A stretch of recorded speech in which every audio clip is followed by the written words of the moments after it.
वन्दे मातरम्, वन्दे मातरम्, वन्दे मातरम्।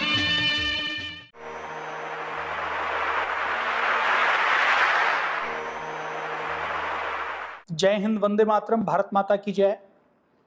हम सबके लिए एक बहुत बड़ी खुशखबरी की बात है कि भारत की सरकार ने कल शाम को निर्णय लेते हुए 59 चाइनीज एप्लीकेशन के ऊपर बैन लगाया है। और ये चाइनीज एप्लीकेशन वो थी जो बहुत लंबे समय से विवादों के घेरे में थी, जिससे भारत को केवल जासूसी नहीं हो रही थी, भारत का केवल आर्थिक नुकसान नहीं हो रहा था, भारत के युवाओं की मानसिक गुलामी हो रही थी। मैं आपको याद दिलाना चाहूंगा कि ब्रिटेन ने, इंग्लैंड ने वर्षों तक राज किया है, उसको अफीम में फंसाकर, अफीम का युद्ध करके। जैसे अफीम का युद्ध चीन करता था, चीन के साथ हुआ, वैसा ही अफीमची चीन भारत के युवाओं को बना रहा था। मैंने एक वीडियो पहले बनाया था, लगभग 2 महीने पहले, उसमें डिटेल में इस बात की चर्चा की थी कि इंग्लैंड ने कैसे चीन के ऊपर आक्रमण किया था।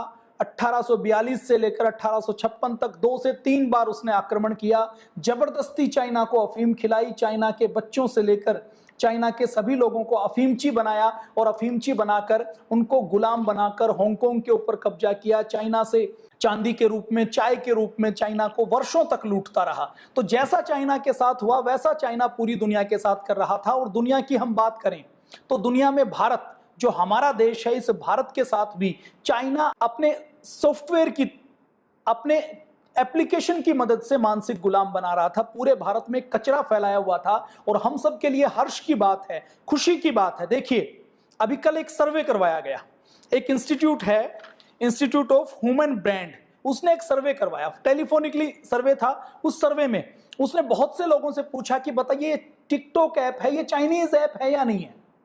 मैं आपको अभी 1-2 दिन पहले की बात बता रहा हूं। तो वो जो सर्वे करा हुआ है, उस सर्वे में से लगभग 20 से 25% लोगों ने तो ये कहा, आधे लोगों ने ये कहा कि हमें नहीं पता कि ये टिकटॉक किस देश का ब्रांड है।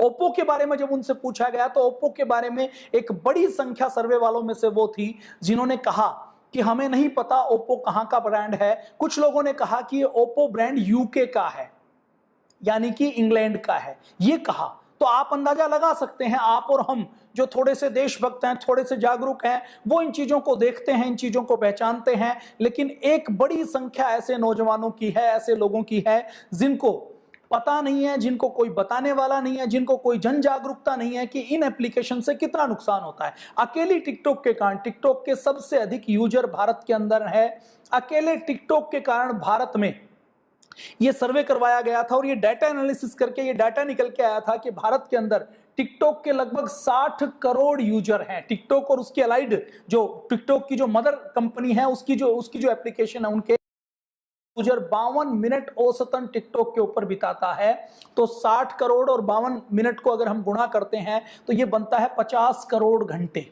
टिकटॉक एडवर्टाइजमेंट से कितनी कमाई करती है, टिकटॉक जासूसी करके कितनी चोरी करती है, उसको एक तरफ रख दीजिए। आप यदि बात करें कि ये टिकटॉक 50,000 घंटों का जो नुकसान करता है, ये 50,000 घंटों की कीमत यदि आप कैलकुलेट करेंगे, यदि आप 50,000 घंटों की कीमत 400 रुपए पर कैलकुलेट करें, 200 रुपए पर करें कि ये 50,000 घंटों में जो व्यक्ति एक टिकटॉक चलाता था, वो टिकटॉक चलाने की जगह सूत काटता, वो कोई पेंटिंग करता, वो कोई ऐसा काम करता जो लेबर करता है, तो उसकी भी यदि कॉस्टिंग आप निकालेंगे तो 20 लाख करोड़ रुपए हर साल की ये कॉस्टिंग बैठती है।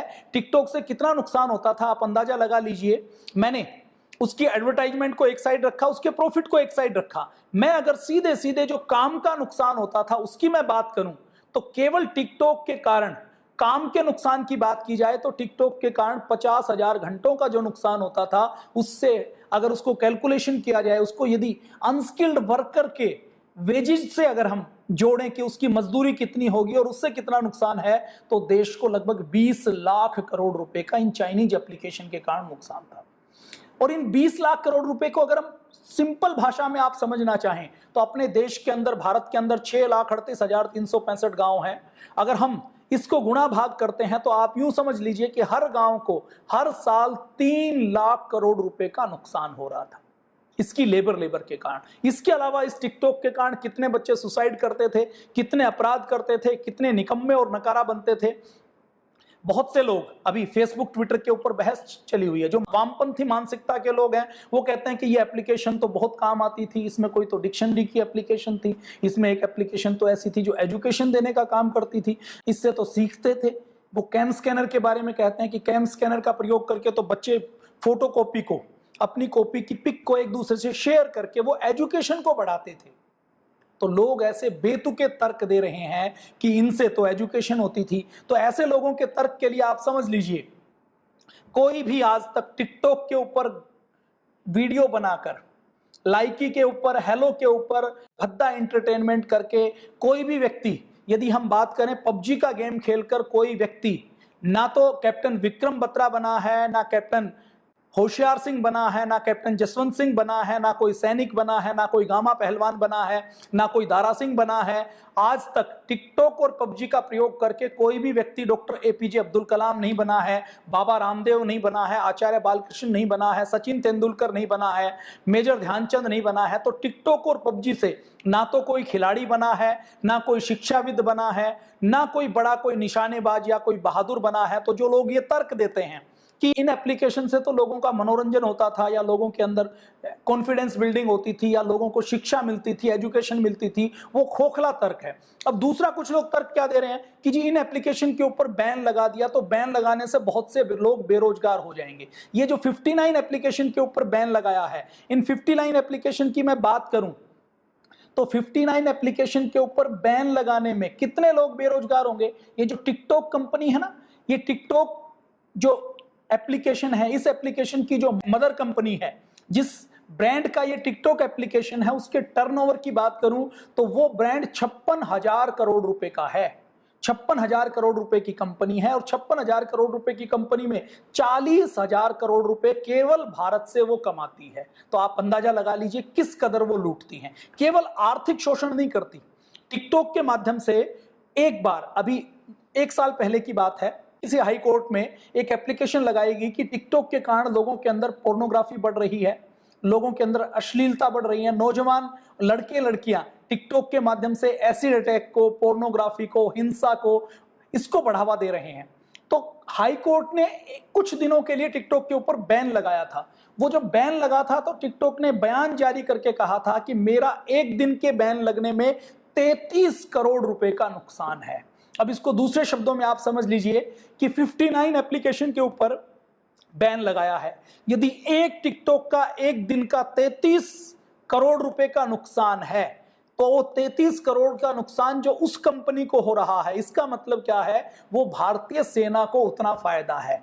अगर चीन को रोज केवल एक टिकटॉक के ऊपर बैन लगाने से 33 करोड़ का नुकसान हो रहा है, तो आप यकीन मानिए कि डोकलाम में यदि कोई सड़क बनती है, गौलान घाटी में यदि वो कोई पेनोंग लेक के पास हेलीपैड बनाता है, तो उस हेलीपैड में लगने वाली ईंट इन एप्लीकेशन के पैसे से जा रही है। हमारे सैनिकों के ऊपर जो वो लाठी के ऊपर कील लगाकर वार करता है, उस लाठी का पैसा, उस गोली का पैसा, उस मिसाइल का पैसा हम इन कंपनियों के माध्यम से दे रहे थे। तो हमारे लिए बहुत खुशी की बात है कि इसके ऊपर बैन लगाया गया। टिकटॉक है क्या? एक बेतुके, एक निठल्ले व्यक्ति ने, जब उसको चीन में कुछ काम नहीं था तो उसने चलते चलते ऐसे ही एक्सपेरिमेंट के लिए पहले तो कई सारी एप्लीकेशन बनाई। जब वो सारी फेल हो गई तो एक एप्लीकेशन बनाई। उस एप्लीकेशन में उसने क्या किया कि तरह तरह का म्यूजिक फिल कर दिया, छोटे छोटे गाने फिल कर दिए, और क्या कहा कि म्यूजिक बैकग्राउंड में बनेगा, आपको केवल होठ हिलाने हैं।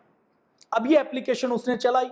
ये एप्लीकेशन चली तो दुनिया में पागल लोगों की कमी नहीं है। पागल और निठल्ले लोगों ने उसको डाउनलोड कर लिया, और भारत के अंदर तो उन्होंने जब देखा कि भारत के अंदर खूब चल सकती है, तो भारत की मार्केट को खूब टारगेट किया गया, और टारगेट करके भारत में करोड़ों लोगों के मोबाइल में ये इंस्टॉल करवा दी। भारत के अंदर करोड़ों लोग इस टिकटॉक को लगाकर, जो अच्छे भले युवा हैं, वो काजल लगाकर वीडियो बनाते हैं, पत्ते लपेट कर वीडियो बनाते हैं, कीचड़ में लौट कर वीडियो बनाते हैं, गोबर लपेट कर वीडियो बनाते हैं। मतलब कि टिकटॉक के वीडियो के लाइक प्राप्त करने के लिए, टिकटॉक के ऊपर फेमस होने के लिए कोई व्यक्ति कितना भी नीचे गिर सकता है। महिलाओं के ऊपर, युवतियों के मन में एक वहम पैदा कर दिया, एक एडिक्शन डाल दिया। जैसे नशे का एडिक्शन होता है, ड्रग का एडिक्शन होता है, ऐसा ही एडिक्शन ये टिकटॉक ने किया। तो मैं आपसे बात कर रहा था कि कितने लोग बेरोजगार होंगे। आज जो टिकटॉक 56,000 करोड़ रुपए की कंपनी है भारत में, जिसका एक बड़ा कारोबार है, उसके अंदर यदि आप कर्मचारियों की बात करें तो केवल 250 कर्मचारी हैं। 250 कर्मचारियों से मिलकर वो 50-60 हजार लोगों के अकाउंट्स को हैंडल करते हैं। ऑटोमेटिक आर्टिफिशियल इंटेलिजेंस से एप्लीकेशन में ज्यादा कुछ करने की जरूरत नहीं पड़ती। कोई नया मोबाइल आया तो उसकी कंपेटिबिलिटी चेक करनी पड़ती है, कुछ नए फीचर्स डालने पड़ते हैं, कुछ वो जो अपनी मैनेजमेंट करते हैं। कि टिकटॉक के ऊपर अभी आप देखेंगे कि कई बार क्या होता है कि एक भारत के अंदर कोई एक छोटी सी घटना हुई तो उस छोटी सी घटना के ऊपर पूरे भारत में दंगे भड़काने हैं, तो टिकटॉक के ऊपर वो ऐसी प्लानिंग भी कर सकते हैं कि टिकटॉक के ऊपर जो 50 करोड़ लोग हैं वो जैसे ही मोबाइल खोलेंगे उसमें से मान लीजिए कुछ लोग एक धर्म के हैं, कुछ दूसरे धर्म के हैं, कुछ एक जाति के हैं, कुछ दूसरे जाति के हैं, तो वो ऐसी प्रोग्रामिंग, ऐसी आर्टिफिशियल इंटेलिजेंस भी जानते हैं कि एक विशेष समुदाय को वो विशेष वीडियो दिखाई देंगे जिससे वो भड़क जाएं। तो ये टिकटॉक की एप्लीकेशन केवल 40,000 करोड़ रुपए नुकसान करती थी, वो नहीं है, वो नुकसान नहीं हो रहा था। केवल वो हमारी जासूसी करती थी, वो नुकसान तो था ही। इसके साथ साथ जो हमारे करोड़ों घंटे नष्ट होते थे वो भी नुकसान था। लेकिन यदि ये एप्लीकेशन भारत के अंदर चलती रहती तो सबसे बड़ा नुकसान क्या था कि चाइना वहां बैठा हुआ, उसको बॉर्डर के ऊपर गोली चलाने की आवश्यकता नहीं, वहां बैठा बैठा वो हर अकाउंट्स की प्रोफाइलिंग करता है। देखिए, एप्पल के आईफोन को इस दुनिया में सबसे सुरक्षित माना जाता है। कितना सुरक्षित माना जाता है आप अंदाजा लगा लीजिए कि अमेरिका के अंदर एक आतंकवादी के पास एप्पल का फोन मिला, आतंकवादी गोलीबारी में मारा गया, उसका फोन अनलॉक हो गया। तो उस फोन को अनलॉक करने के लिए सरकार ने एप्पल की कंपनी को कहा कि आप इसको अनलॉक कर दीजिए, ये एक क्रिमिनल का, एक अपराधी का फोन है। तो एप्पल ने कहा कि जी हमने सिक्योरिटी एग्रीमेंट किया हुआ है, हम किसी भी व्यक्ति का फोन अनलॉक नहीं कर सकते। अगर हमने ये कर दिया तो हमारी सिक्योरिटी लैप्सेस हो जाएंगी, हमारे लोगों का भरोसा, जो एप्पल को सबसे सिक्योर फोन मानते हैं, वो भरोसा टूट जाएगा। तो आप अंदाजा लगाइए कि ये एप्पल का फोन, जिसको कंपनी बहुत सिक्योर मानती है, उस एप्पल के फोन से भी जासूसी करने का काम ये चाइनीज कंपनियां कर रही थी, ये टिकटॉक जैसी कंपनियां कर रही थी। मैं आपको सिलसिलेवार सब कुछ आगे दिखाने वाला हूं। तो 250 व्यक्ति केवल बेरोजगार हुए हैं और 250 व्यक्तियों के कारण 40,000 करोड़ रुपए से अधिक का अपने देश का नुकसान होता था। उन 250 व्यक्तियों की आवश्यकता पड़ेगी तो उनको कहीं ना कहीं हम काम दिलवा देंगे, उनको कुछ ऐसी प्रोग्रामिंग बता देंगे कि वो घर बैठे जितना टिकटॉक से उनको मिलता था उतना वो कमा सकते थे। अब टिकटॉक भारत के अंदर तो बिल्कुल खुली चलती है, भारत के अंदर कोई रोक नहीं है, कोई पाबंदी नहीं है। यदि हम विदेशों में बात करें तो चाइना के अंदर खुद टिकटॉक नहीं चलती। टिकटॉक का जो दूसरा वर्जन चलता है उसमें 100 प्रकार की टिकटॉक के ऊपर पाबंदी लगाई हुई है कि चाइना के राष्ट्रीय खतरा उत्पन्न करने वाला आप कोई काम नहीं कर सकते, चाइना में इस समुदाय के ऊपर, उस समुदाय के ऊपर, मतलब 100 नियम टिकटॉक की कंपनी को वहां पर फॉलो करने पड़ते हैं कि इन कैटेगरी के ऊपर वो वीडियो नहीं बना सकते। तो जिस देश की कंपनी है जहां कमाकर देती है वहां पर वो अश्लीलता को बढ़ावा नहीं दे सकती, सामुदायिक हिंसा को बढ़ावा नहीं दे सकती, झूठी चीजों के लिए, निकम्मेपन के लिए, निठल्लेपन के लिए बढ़ावा नहीं दे सकती। लेकिन भारत के अंदर वो कंपनी कोई कायदा कानून मानती नहीं है। क्यों? क्योंकि भारत में मीडिया की एक वामपंथी लॉबी को वो फंडिंग करने का काम करते हैं। भारत के अंदर लोगों की एक एक व्यक्ति की प्रोफाइलिंग उन्होंने की हुई है और भारत के अंदर खुद ऐसे लोग हैं जो सरकार कोई अच्छा कदम उठाए तो उसके ऊपर भी आरोप लगाना शुरू कर देते हैं। तो ये कचरा साफ हुआ है, हम सब के लिए बहुत खुशी की बात है। क्योंकि मुझे ध्यान है लॉकडाउन जब शुरू हुआ तो उससे पहले हमें भी नहीं पता था कि ये टिकटॉक इतनी खतरनाक है क्या। लॉकडाउन जब हुआ तो उस समय जब रिसर्च करनी शुरू की तो ये पता लगा कि ये तो बहुत खतरनाक है और इसके नुकसान कितने हैं, ये तो देश की युवा पीढ़ी को बर्बाद करने का एक बहुत बड़ा षड्यंत्र है, तो हमने पता लगा था। और उसके बाद मुझे ध्यान है मार्च के लास्ट में मैंने एक वीडियो बनाया था कि चाइना भारत को अफीमची बनाना चाहता है। वो वीडियो कई बार मैंने फेसबुक के ऊपर अपलोड किया तो लोगों ने उसको बहुत पसंद किया था। लोगों को एक अलग एंगल से पता लगा कि इन एप्लीकेशन का नुकसान क्या है। उस वीडियो के बाद ट्विटर के ऊपर भी कई बार ट्रेंड चला, बहुत से दूसरे राष्ट्रवादी लोगों ने, संस्थाओं ने इसके ऊपर टारगेट बनाया। एक सांसद ने खुद संसद के अंदर ये आवाज उठाई, सांसद ने चिट्ठी लिखी और उसके बाद अलग अलग सरकार ने जब एनालिसिस किया तो ये पाया कि ये टिकटॉक बहुत खतरनाक एप्लीकेशन है। कितनी खतरनाक आप अंदाजा लगा लीजिए। अब ये जो मैं खबर आपको दिखा रहा हूं ये खबर आपको कहीं और दूसरी जगह नहीं मिलेगी। ये खबर 2010 की खबर है। ये 2010 की क्या खबर है? 7 अप्रैल 2010 की खबर है, आज की नहीं है। ये खबर क्या, चीन के पास है भारत की पूरी कुंडली। अब ये खबर क्या कहती है, आज की नहीं है, 10 साल पुरानी है। अब चीन जो बॉर्डर के ऊपर मटरगश्ती कर रहा है, दादागिरी दिखा रहा है, मुझे इसके अंदर कुछ और लैप्सेस नजर आते हैं। क्या हो सकता है, देखिए युद्ध भारत भी नहीं चाहता, युद्ध चीन भी नहीं चाहता, लेकिन जब हम दोनों की लड़ाई हो, किसी दो पार्टियों की लड़ाई है, किसी दो पक्ष की लड़ाई है, और एक पक्ष को दूसरे पक्ष की अंदरूनी बात पता है कि ये युद्ध नहीं चाहता और ये कभी युद्ध करेगा नहीं, तो दोनों की सीमाएं, दोनों की सेनाएं आमने सामने होंगी, तो भी भारी कौन सा रहेगा, जिसको अंदर की बातें पता होंगी। तो ये 10 साल पहले की रिपोर्ट है, और ये 10 साल पहले की रिपोर्ट क्या कहती है कि चीनी हैकर्स ने रक्षा मंत्रालय के, डिफेंस मिनिस्ट्री के जो टॉप सीक्रेट डॉक्यूमेंट्स हैं वहां तक पहुंच बना ली है। वो क्या कहते हैं कि चीनी हैकर्स ने डिफेंस मिनिस्ट्री में टॉप सीक्रेट दस्तावेजों में सेंध लगा ली, देश की प्रमुख मिसाइलें, हथियार प्रणालियों के प्रभावित होने की आशंका। और देखिए जो हथियार और मिसाइल है ना, ये चलती हैं, ये कंप्यूटराइज सिस्टम से चलती हैं, इसका कोई गुलेल की तरह ये नहीं कि पत्थर लगाना है और उसके बाद उसको खींचकर मारना है। तो यहां प्रणाली में आगे कहते हैं, यूनिवर्सिटी ऑफ टोरंटो ने, कनाडाई और अमेरिकी शोधकर्ताओं ने, रिसर्चर ने अपनी एक report the, shadow in the clouds में दावा किया। उन्होंने कहा कि चीनी जासूसी ऑपरेशन शैडो नेटवर्क ने इस सेंधमारी से भारत की जो सैटेलाइट की प्रणाली है, भारत सरकार का व्यापार, शैक्षणिक और कंप्यूटर प्रणालियों को प्रभावित किया है, जिसमें, और इसके साथ साथ ये कहते हैं कि केवल भारत को प्रभावित नहीं किया है, बेल्जियम को, सर्बिया को, जर्मनी को, इटली को, कुवैत को, इन देशों के अंदर भी भारत की जो एम्बेसीज थी, भारत के राजदूत थे, उनके जो कंप्यूटर सिस्टम लगे हुए थे, उन सब के अंदर भी पहुंच बनाई है। और देखिए दलाई लामा जो भारत के अंदर रहते हैं, दलाई लामा टॉप सिक्योरिटी में रहते हैं, लेकिन दलाई लामा को हानि पहुंचाने के लिए चाइना सदैव प्रयत्नशील रहता है। उनको पता है कि जब तक महामहिम दलाई लामा है, तिब्बत का मुद्दा उठा रहेगा, तिब्बत के ऊपर कहीं ना कहीं चर्चा चलती रहेगी, तो महामहिम दलाई लामा को अपने रास्ते से हटाने के लिए चाइना कोई भी षड्यंत्र कर सकता है। तो महामहिम दलाई लामा जी के कंप्यूटर और उसके कार्यालय के अंदर भी उन्होंने अपनी पहुंच बनाई है, भारत के नेशनल सिक्योरिटी इंस्टीट्यूट्स के अंदर भी उन्होंने अपनी पहुंच बनाई है। तो ये 10 साल पहले की रिपोर्ट है। अब 10 साल पहले का कौन सा समय है, उस समय 4G नहीं होता था, लेकिन उस समय भी हैकिंग करके चाइना के पास सारा डाटा है। आज चीन की जो दादागिरी है, वो दादागिरी इसलिए नहीं है कि उसके पास तोप अच्छे हैं, उसके पास फाइटर प्लेन्स अच्छे हैं, उसके पास परमाणु बम है, वो सब हमारे पास भी है, लेकिन चीन की दादागिरी की जो बड़ी शक्ति है वो दो चीजों में छुपी हुई है। पहली उसकी इकोनॉमिकल पावर, और दूसरा उसकी जासूसी का नेटवर्क। उसमें देखिए, हमने यदि कभी भी चाइना की कोई एप्लीकेशन डाउनलोड की है तो चाइना ने हमारा बहुत डिटेल में प्रोफाइल बनाया हुआ है। कितना डिटेल में प्रोफाइल बनाया हुआ है आप अंदाजा लगा लीजिए कि हम कौन हैं, हमारी फैमिली में कौन कौन है, हमारी एज क्या है, हमारी हेल्थ कैसी है, हमारी सैलरी कितनी है, हम कितना खर्च कर सकते हैं, हमारा इंटरेस्ट क्या है, हमारी हॉबी क्या है। हम सुबह जब उठते हैं तो उठते ही हमारे घर वालों को, आपकी बेड के ऊपर आपकी पत्नी सो रही है, दूसरे कमरे में आपकी मां सो रही है, आपके बच्चे सो रहे हैं, तो उनको बाद में पता लगता है, पहले चाइना को पता लगता है, क्योंकि उठते ही जैसे ही आपने मोबाइल को उठाया उनको आपकी एक्टिविटी का पता लग जाता है कि आप जाग गए हैं, आप कितने कदम चले, आपका ऑफिस कहां पर है, आपका घर कहां पर है।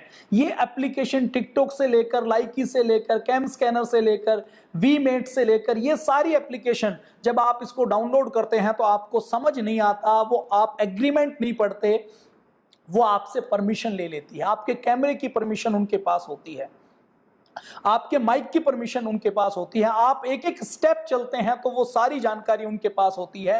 तो ये सारी जानकारियां चीन के पास चली जाती हैं इन एप्लीकेशन के माध्यम से। आप अंदाजा लगा लीजिए, यदि वो एप्पल के आईफोन के अंदर भी जासूसी कर सकते हैं, जिसको सबसे सुरक्षित माना जाता है, मतलब अमेरिका के अंदर एक आतंकवादी के एप्पल के आईफोन को एप्पल की कंपनी मना कर देती है कि हम नहीं खोलेंगे। जब सरकार ने कहा ना कि एक फोन की तो बात है, उसने कहा कि पूरी दुनिया में हमारा संदेश गलत जाएगा। हम ये कहते थे कि एप्पल का आईफोन सबसे सुरक्षित है, और अगर हमने एक का भी खोल दिया तो कंपनी का भरोसा टूट जाएगा। ये चाइनीज कंपनियां इतनी खतरनाक हैं। अभी 2 दिन पहले की रिपोर्ट है, मैं आपको डिटेल में बताऊंगा। उन्होंने उस एप्पल के आईफोन के अंदर भी सेंधमारी करके जो एप्लीकेशन वहां पर अपलोड की थी, उनके अंदर भी अपने जासूसी के किट फिट कर दिए।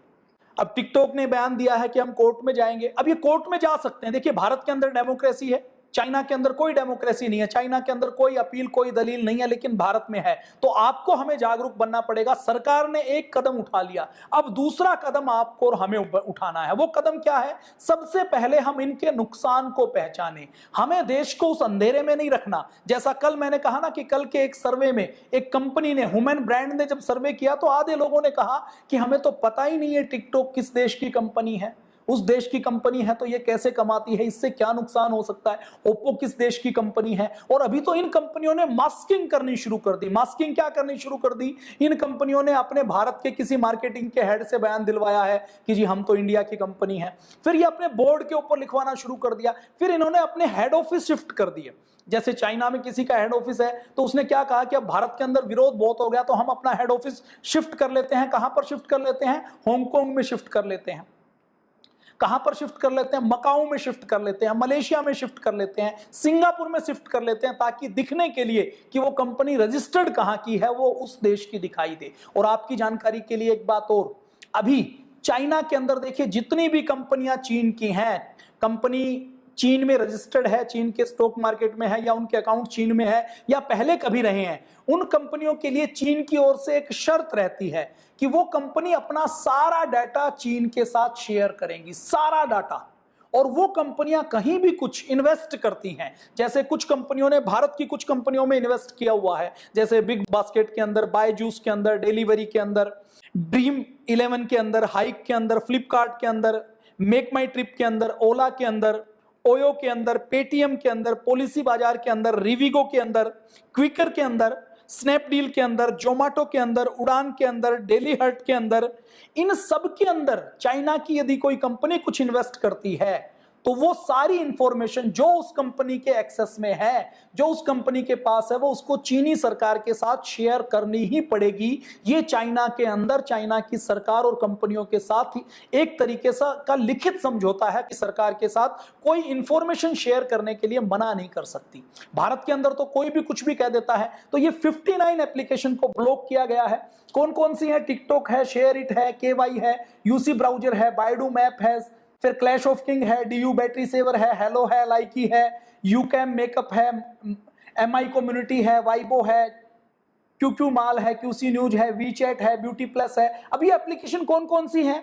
इन एप्लीकेशन में कोई भी एप्लीकेशन नहीं हो तो उसके बिना काम चल सकता है और अच्छा चल सकता है। यदि किसी के पास टिकटॉक नहीं होगी तो उसका टाइम बचेगा, किसी के पास ब्यूटी प्लस का कैमरा नहीं है तो भी उसका टाइम बचेगा, किसी के पास एक्स जेंडर नहीं है, वीमैट नहीं है, वाइबो नहीं है, इन सब के ना होने से फायदा ही होने वाला है, नुकसान नहीं होने वाला है। ये जो एक कंपनी है ना हेलो, ये हेलो की एप्लीकेशन का एक मार्केटिंग का मैनेजर मेरे खूब पीछे पड़ा। उसने कहा कि किसी भी तरीके से पतंजलि का अकाउंट बनवा दो। मैंने कहा कि पतंजलि का अकाउंट बनवा दिया तो आप क्या बेनिफिट देंगे आप हमें? तो उसने कहा कि आप यदि अकाउंट बनवाते हैं तो आपके सारे अकाउंट्स को हम वेरीफाई कर देंगे। फिर मैंने कहा और क्या करेंगे?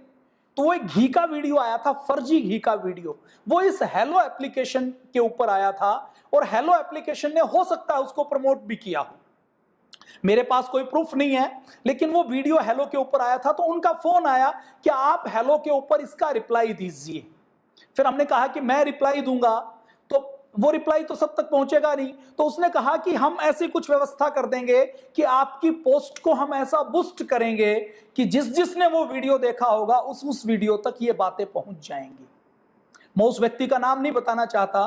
फिर मैंने उससे पूछना चाहा कि आपकी ये जो हेलो ऐप है ये कहां की है? तो उसने बात को गोलमोल कर दिया। उसने कहा कि हेलो ऐप का जो ओनर है वो भारत का है।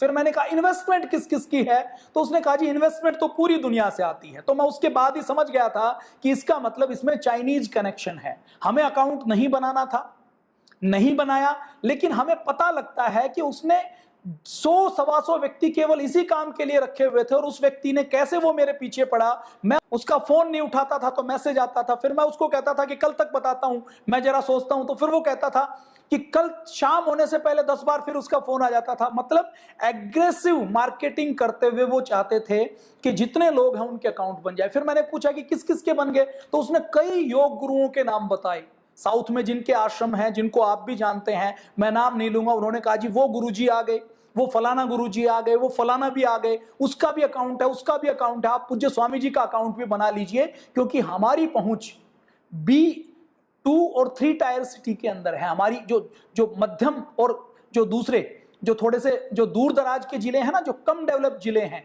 ऐसे छोटे जिलों तक हमारी पहुंच ग्रामीण एरिया में ज्यादा है।